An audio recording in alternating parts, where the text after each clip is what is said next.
Today we welcome Rosemary Swierk of DirectSteel. Rosemary, welcome to the show. Jared, I appreciate the opportunity to spend some time with you. It's always a pleasure to sit down and talk with you. Can you tell the listeners a little bit about DirectSteel and how DirectSteel came to be? Sure.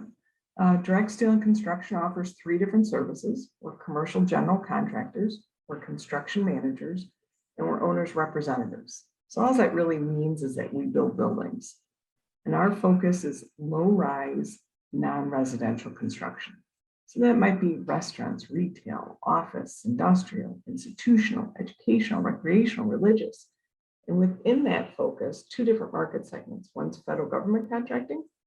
So not too long ago, completed a $13 million project for the Army Corps of Engineers out of Olmsted, Illinois.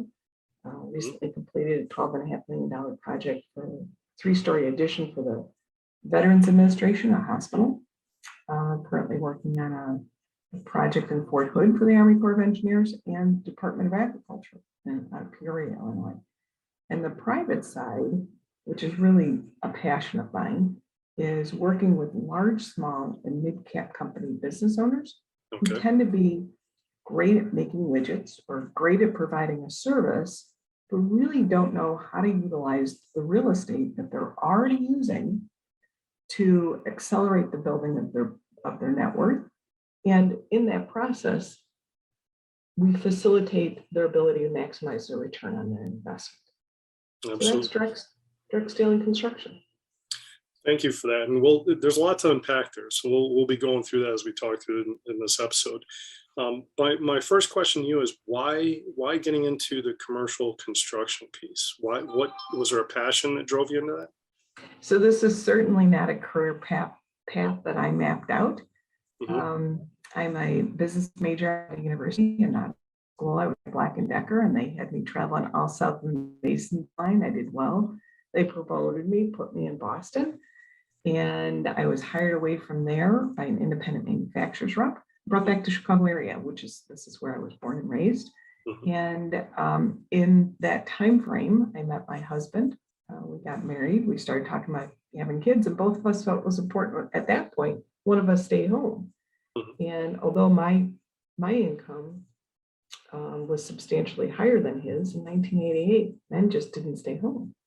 So I helped him start his business. After a couple of years, it was clear that he'd be able to pay the bills. I got pregnant. I'm on my way to work, pregnant, and I kept passing this dilapidated building. And I came home one day and told him I put an offer in on it.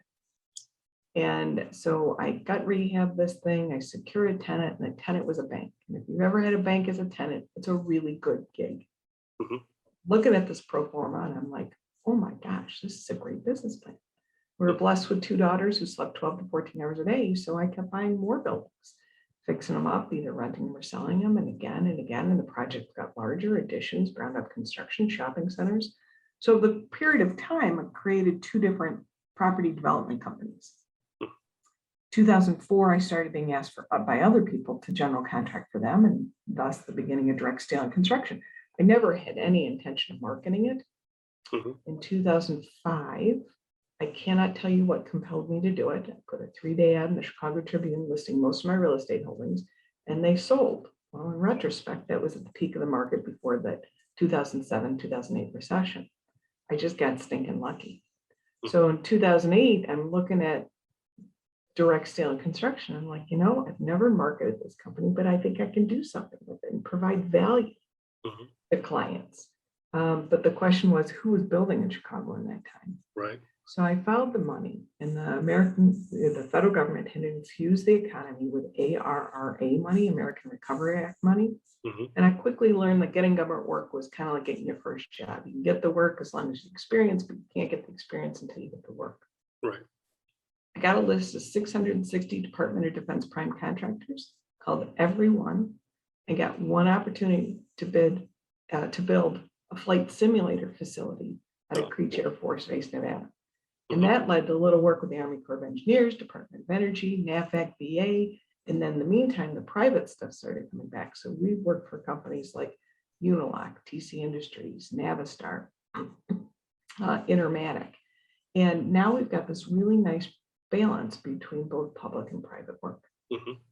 diversification is so important, and you realize that, and that's why you took the path you did. So, I mean, kudos to you. Let's kind of explore that piece about the value, because I find that fascinating. We've talked a little bit before about this, but the real kind of passion, because a lot of people could look at your business and say, you guys just do buildings, but really you're doing something deeper than that. Can you share that with the rest of the listeners? Yeah, I'd love to. So the earlier direct is bought into a project, the more value we're able to provide. In construction, there are a lot of things that go wrong, and the more upfront work you can do can eliminate or substantially decrease the amount of obstacles that you encounter. And in our case, very rarely, if ever, do we run into a mountain. Yeah, there'll be hurdles, but anyone can get over a hurdle, but not many people can get over a mountain. So I'll give you an example. There were 3 long-term employees that wanted to buy out 2 long-term business owners. And they knew in order to reach their growth plans, they wanted a 90,000 square foot building. So direct was bought in about the same time as their commercial broker. The commercial broker gives us 20 different properties. And the way a commercial broker will look at these properties differs from us. We're looking at it from a constructability budget schedule perspective. So within their search area is this acreage that we believe is going to just initially looks like it's going to be a great return on investment. Sure. Curb cuts were in, the first layer of asphalt, utilities were to the site, including high fiber network, which was a critical component to their business. And because of our knowledge of things like wetlands delineation, soil suitability, retention, detention area, we were able to help negotiate the price from $6.87 a square foot down to $1. I think it was $1.50 a square foot. Saved them over $500,000 in the cost of that property. Yeah. We also understood their growth trajectory. Entitled through that process, and sure enough, they got a commitment from the state for $1 million in the form of $100,000 a year in tax credits that could flow down to their personal returns. They get $12,000 a year from the county in property tax concessions for 12 years, so $12,000 a year, plus another $300,000 for the concessions from the city, waiver permit fees, tap-on fees, and permit fees, the PUD modification fees waived, and that process expedited. Sure. Then we get to sit with them and the architects, engineers, and in that process, really value engineer. And that process yielded another $500,000 worth of value. And I'll just give you one example. We're seated with the civil engineer who says, yeah, we're going to put the building at this elevation. And my team and I are looking at each other. We say, hey, any chance you can raise that a foot? If we ask that question after the drawings are done, the answer is no. But because we're asking them then, he spends about 10, 15 minutes looking at his documents, looks up, he says, shrugs his shoulders, says, yeah, but why? That one change saved our client $250,000. So here we haven't even left the preliminary phase of the project, and our services have substantially facilitated the alignment of the 4 pillars of any construction project: scope, budget, schedule, and quality, and yielded our client over $1.8 million of value. That's incredible. That's DirectSteel and construction structuring solutions.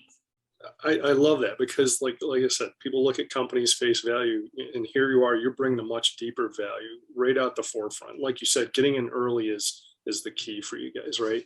And so we talk to a lot of business owners about, starting with the end in mind. When you're starting your business and you're small, understanding your exit strategy and where you want to go. And if anywhere along the way they're considering getting out from leasing and moving into that space, I think you guys are people they want to be talking to, because you guys could change their trajectory significantly, right? Yeah, I appreciate you recognizing that. Yeah, let's take that example I just provided you. Going into this project, those business owners collectively really didn't have much net worth. Right. At the end of the project, they each, there was $1 million, a couple $1 million more of net worth that each of them independently had. Absolutely. That's awesome. That's one of those things that people need to really think through the possibilities here. If you partner with the right company like yourselves, it's a game changer, total game changer. So you got into this field, you're in commercial construction, you guys have defense contracts, right? I think a lot of companies out there may look at defense contracts as being a little cumbersome, right? A lot of red tape, a lot of paperwork, bureaucracy, things like that. Did that ever come into play with you guys? Did you guys ever think, this is a little too much for us? We don't know if we want to go that route. Yeah, so it wasn't as it too much for us. It was a matter of, can we understand it? It's very high risk, and Mhm. can we do it right? And when we went after our first large prime contract, Mhm. it was initially a $10 million one, then grew to a $13 million one, is we were going to submit the bid that day. And as I walked out of the house, I turned to my husband, I said, I may be giving away our house today. That's exceptionally high risk, Right. right? After you've been through one or two as a prime contractor, then you get it. Mhm. But by the grace of God, we had the right team, we had Mhm. the right trade contractors, we had, there's nothing about federal contracting that's easy. Mhm. However, if you look at the business plan, our growth plan, and it typically when the private economy goes down, federal spending goes up.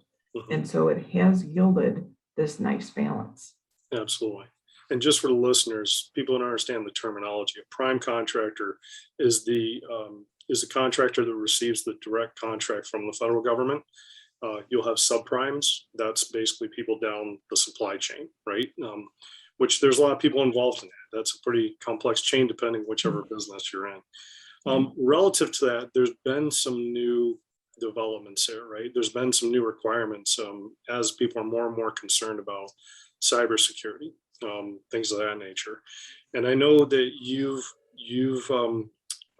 definitely tried to help people understand in Washington what the impacts of some of those decisions or policies are putting in place. Relative to that, can you share what you're doing on that front? When you're doing work for the federal government, Mhm.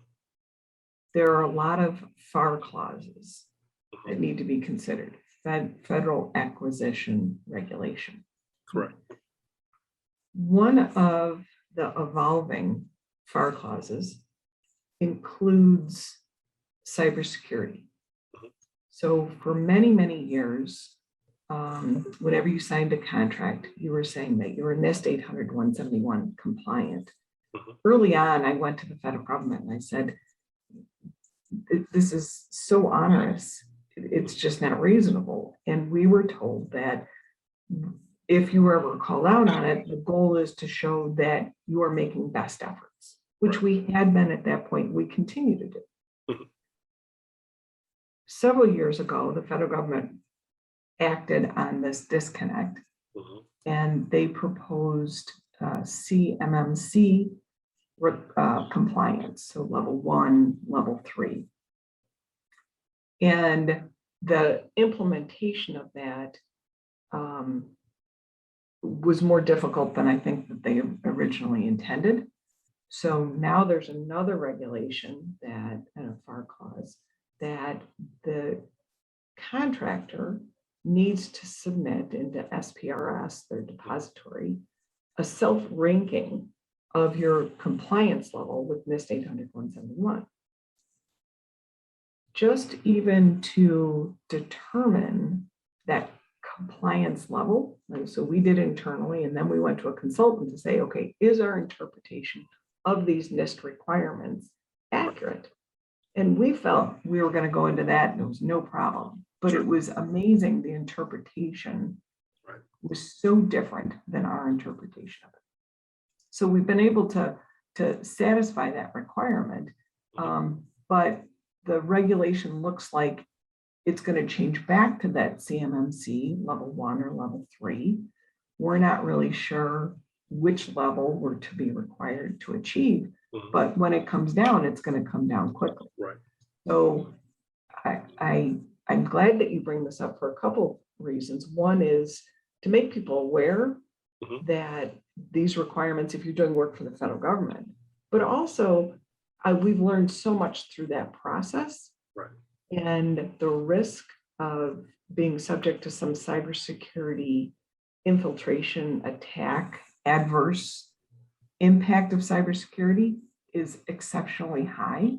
Right. So there are things, whether you would aspire to be CMMC level 1 or level 3 compliant, irregardless of that, taking step and working with your IT provider with regard to cybersecurity is really highly recommended.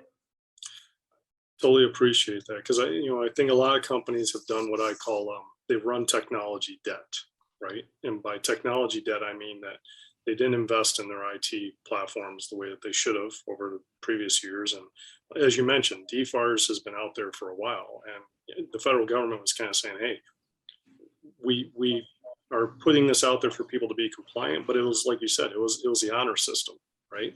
Nobody was auditing it.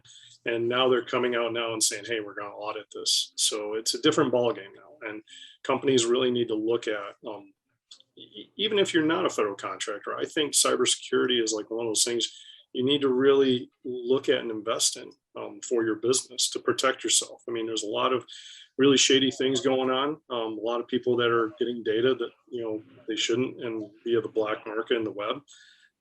And it can do damage. It can do damage to your business. There's people who are doing ransomware.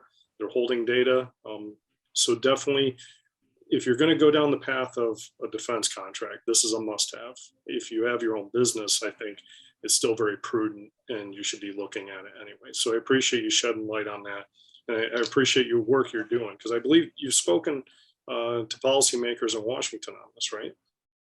Yeah, so I have been asked and have reached out to policymakers, local legislatures, federal legislatures, policymakers on Capitol Hill, the Small Business Committee, the Senate Caucus Committee, even those, whether that yields any benefit, I don't know, but I can go to bed at night knowing that I've done, to the best of my ability, what I could do to advocate for small businesses.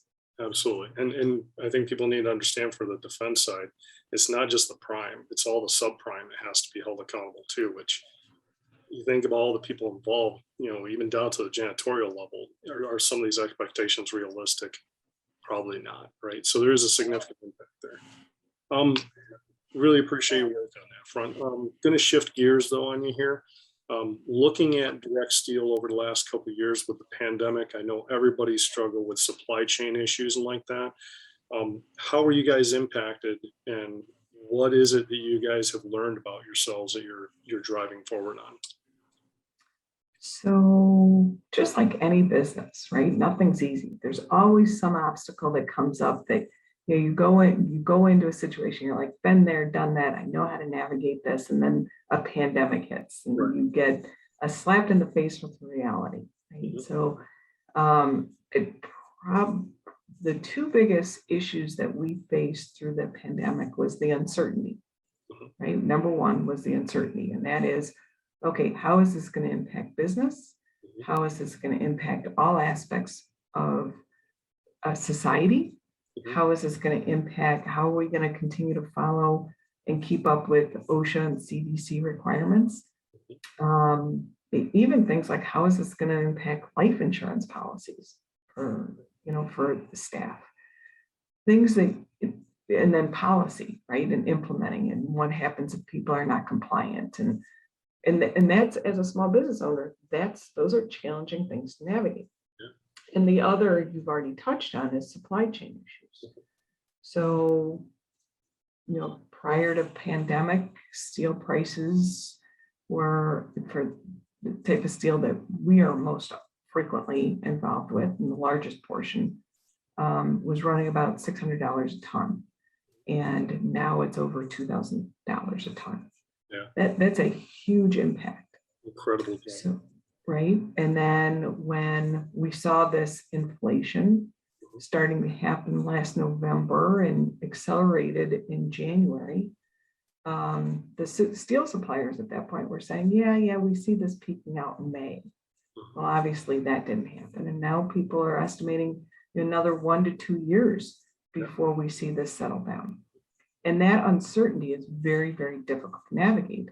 So on the federal projects, we provide a lump sum number. So how do you navigate it? Absolutely. It's a challenge. We have, one particular supplier on a $960,000 roughly contract wants to stick us with a $400,000 change order, which there's no contractual support that would justify that. So they're coming after their large conglomerate, and they're coming after us, I've been told, just because they can. Those are difficult situations to manage. You don't want to, you want to keep your emotions out of it, and you want to look at it from a purely business perspective. But it's tough to keep that pure heart when you feel like you're being attacked unjustly. Yeah, and in business, so much of business is a trust relationship, right? And here, what you're pointing out is your contractual language is extremely important in this case, right? Especially when you're navigating these waters of uncertainty, right? Pricing is all over the place, definitely going the wrong direction. So how do you protect and give yourself room to requote if there's a threshold that's breached, right? So going into the pandemic then, did you guys take your leadership team and kind of review your contract language? Did you guys have to go back and kind of re-review what you had laid out?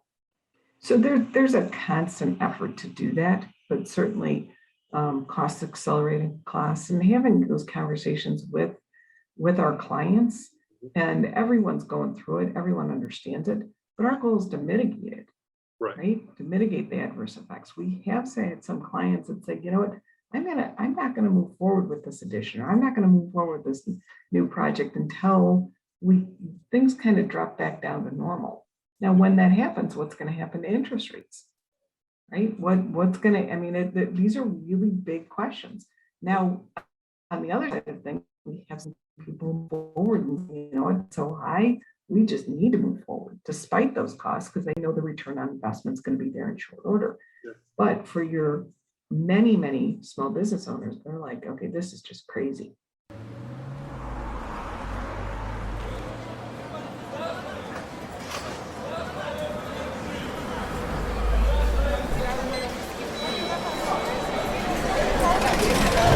Why do we hustle? We hustle because you hustle. We care more. At Paylocity, caring is just in our makeup. We're more than just a cutting-edge technology company. We're people. It sounds obvious, but in business, it's one of those things that's easy to lose sight of when you're too focused on the day-to-day. People matter most. We're not just providers to our clients, we're partners, driven to help them achieve growth and success. We take care of today, so together, we can help them focus on the things that matter most. Like culture. Like tomorrow. People build culture. They're the heart of every business. I'm surrounded by the best people in the business. Today will always be today, but tomorrow, it's filled with possibility. Partners. We earn it every day. Whatever it takes. True partnership. Always moving forward. Together.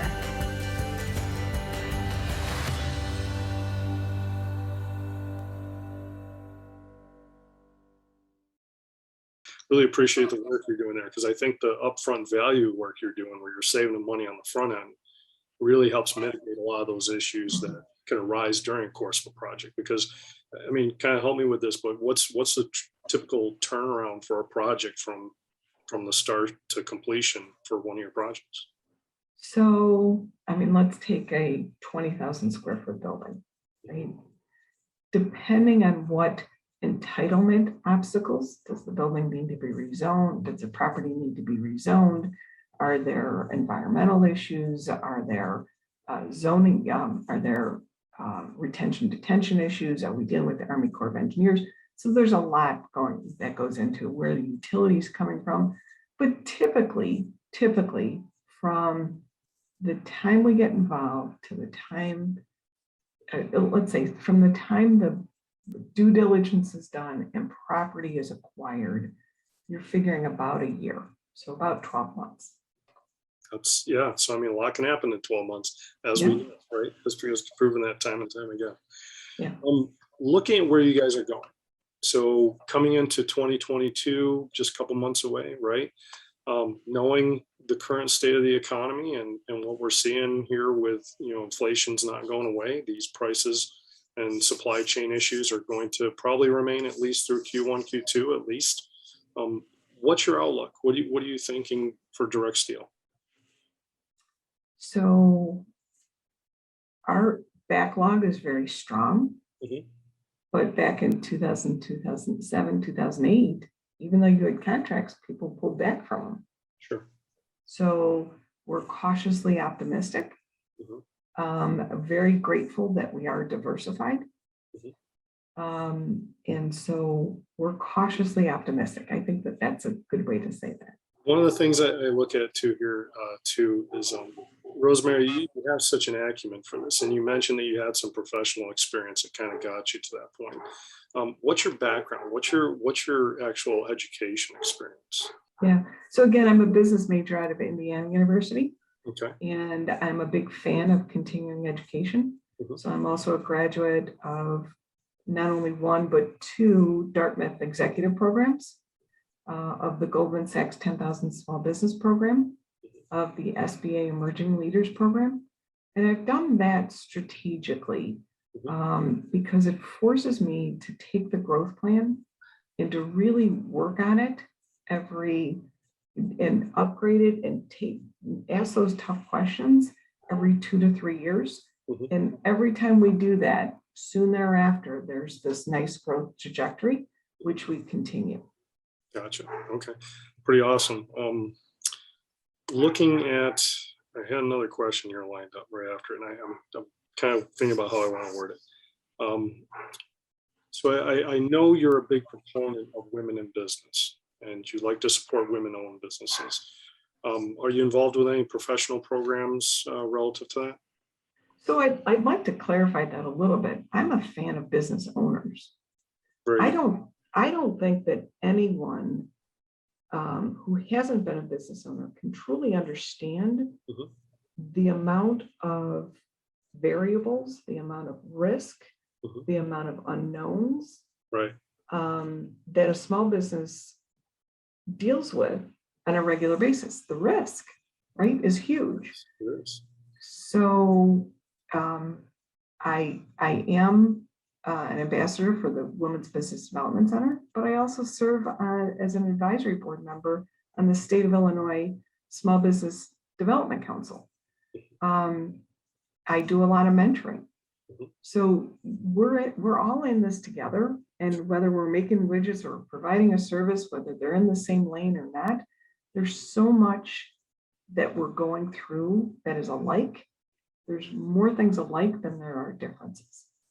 And I can attest to that because I know our conversations have always been profound. I always get some good things out of them. I always come away asking myself like to look at things in a different view because of the guidance and mentoring that you provide. So I appreciate you in that regard. As we look to wrap up here, do you have any recommendations for people starting out in a new venture, a new business, people starting out to try and create something that uses their passion? So I think my advice would be twofold.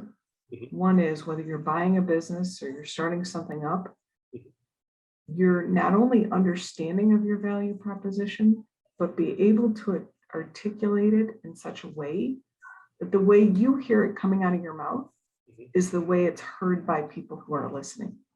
Great. And that is not easy to do. No. And then the second is the critical importance of getting the right people in the right seats and surrounding yourself with people you know, like, and trust. Yes.